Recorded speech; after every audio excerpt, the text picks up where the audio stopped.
For all the latest community news and events. 103.2 Preston FM. Your community, your radio. Now, Norma mentioned it in her What's On a little bit earlier on, but this weekend we have part of the Open Heritage Weekend all over Preston. One of the teams that's involved in that is the Preston Remembers Project, and I'm speaking to Debra Walker, who is the coordinator for the project. Good afternoon, Debra. How are you? I'm fine, thank you. So the Preston Remembers Project is quite involved in the Saturday proceedings for the Open Heritage Weekend, aren't you? Yeah, we're definitely part of the Heritage Open Weekend, but we're putting a World War One theme to it, and especially as September was a very big month in 1914 for Preston as a barracks town, so a lot of the men started to be mobilised, and marched to the Preston station and off to the front. And just before we talk specifically about this weekend's events, what has the Preston Remembers Project been up to in the past couple of months? We this year was a big year because the Preston Remembers Project was very much about renovating the Preston Memorial in the Market Square.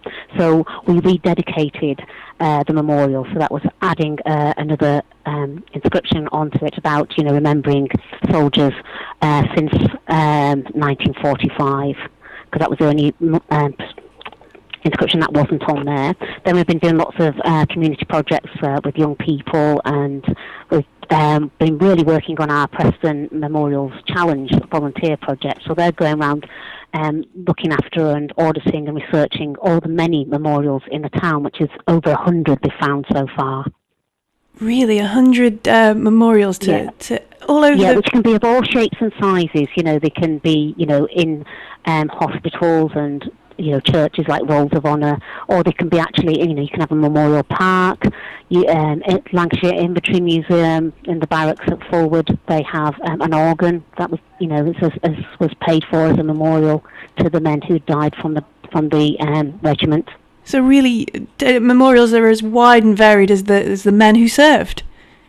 Yes, exactly, definitely, yes. And how? Yeah, anybody can do one. It can be from an individual or from the town or from the village, so it could be from the family members or it could be from the village, remembering the men who left. Wow. How important is the youth work that you do as part of the Preston Remembers Project?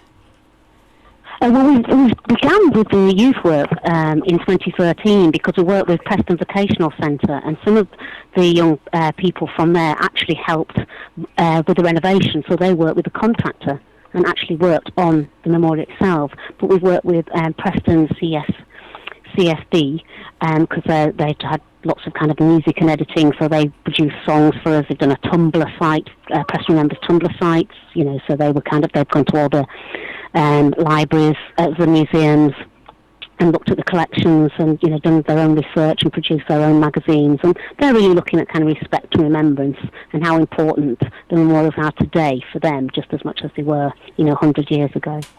And this Saturday you're almost bringing it back to life, aren't you? Yes.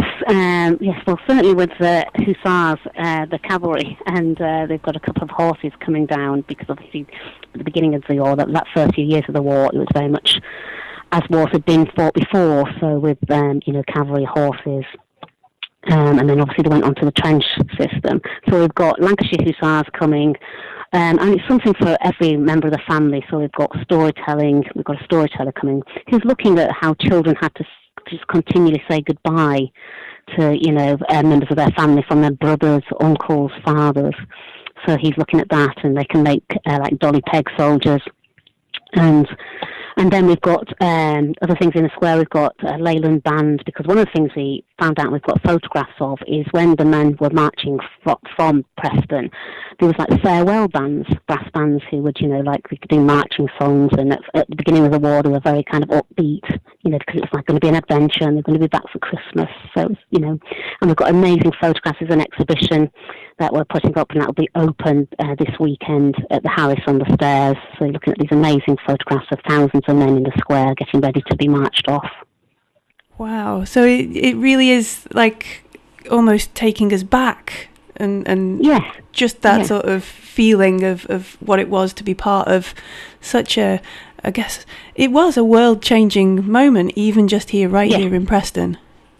Yeah, it was massive for everybody. It was, game-changing for, everybody who went, everybody who was left behind, from women and children, how it changed their lives and have continued to change their lives. Everybody, I think, who's alive now would have been affected, or their family would have been affected by the First World War. And one of the things we've got is lots of recruitment posters. And I think what it makes you feel is just how much pressure would have been put on to the men and women. So for the women to let the men go, and for the men to go and step up. So we've got quite a lot of posters for people to see. The other thing we're doing is working with the library, and if you want to research, if you're doing researching your ancestors who were served in the war, they've got lots of tips and ideas.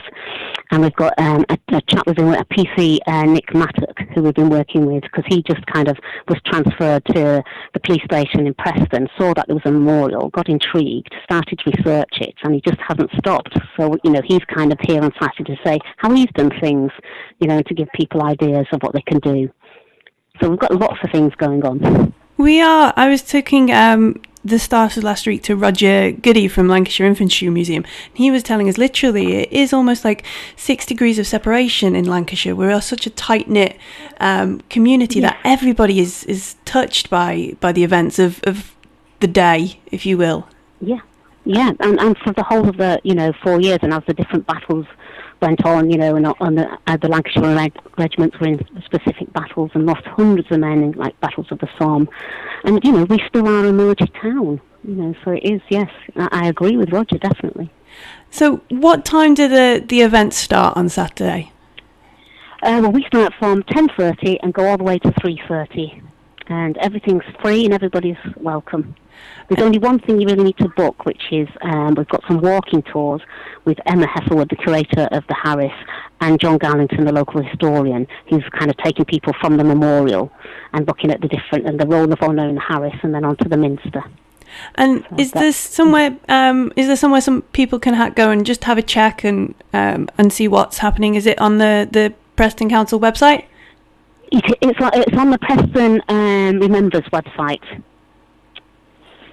So that's prestonremembers.org.uk. And all the information from this weekend is already there for us to double check. Yes. It sounds, I'm definitely going to bring my children down. It sounds a really fascinating and insightful event. I'm looking forward to it. What are you looking forward to on the day? What's going to be your must-see moment? Well, I'll be busy doing some activities. You can bring your children to them. So I think that's what I'm concentrating on. I'm really looking forward to seeing the Lancashire Hussars, and especially with the band being there. Like you said, I think it might be quite evocative of a time that's gone. And obviously looking at all the amazing images that Emma's found for the exhibition. So they really do bring back, because obviously the images of the market square as they were 100 years ago. Oh, that's amazing. So everybody can check it out on prestonremembers.org.uk? That's correct, yeah. Yeah. We don't need to check it out. We'll see you all on this Saturday. Thank you very much for talking to us today, Debra. You're welcome. Thank you. Sunday nights from 9. Join Steve Franklin live for Preston FM's weekly request show. Could I have some Pink Floyd for my mum? Gino by Dixie's Midnight Runners. Can I request 9 to 5 by Dolly Parton, please? What a way to make a live. Lavender by Marillion. Sunday nights from 9. 103.2 Preston FM.